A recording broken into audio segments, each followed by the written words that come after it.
đi chơi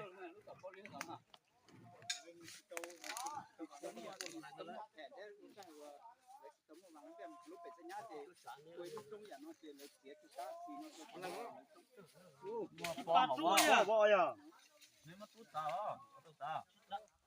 Một bo bo. Tao chứ hả? Rú lên mà không mẹ, rú lên mà đắt từ đó lấy cơ, nó mà rú cái lấy kìa. Rú lui. Ô, ôi. Tao lần chưa? Một con còn cha đã cắt giá cho chứ. Đây phải ổn được. Rồi, chụp khâu. Nó sống nó đầy xa nè, nó đầy xa nè.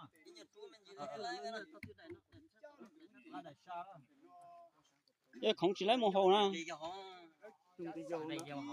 Đây kia hồ, đây kéo nhặt ra.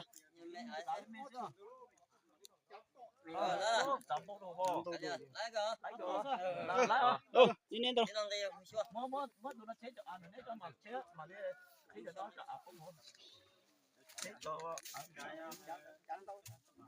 Nó mới có hộp hộp chưa? Đó là nó.